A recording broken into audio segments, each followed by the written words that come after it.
This is another great example of this, which is that, so I thankfully this didn't happen to me, but there was a great Zen master who had the habit of smacking his disciples with sticks when they meditate. And then they'd be like, and then what would happen is the people would like start to develop like some kind of trauma related to it, or like a trauma response where now you're anticipating it. Now you're looking out for the master. You're wondering, is he hiding over here? Is he hiding over there? He pops out behind the bushes, smacks you.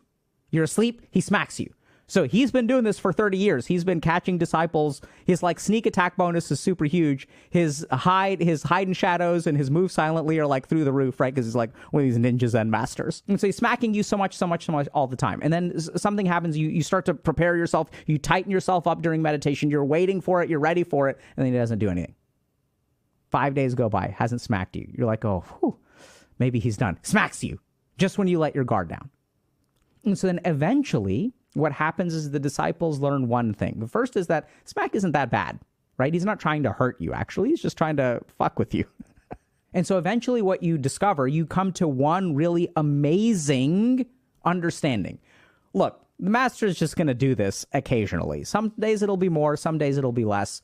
It doesn't affect my meditation. It doesn't affect what I eat. It doesn't affect how I sleep. Like, yeah, it disturbs me a little bit, but like whatever, right? So I can continue to live my life and the master can do whatever the hell he wants to. There's some small inconvenience. It doesn't really bother me that much. If he smacks me, he smacks me, whatever. I'm going to just like do my thing. He can smack me as much as he wants. Imagine how that changes your life.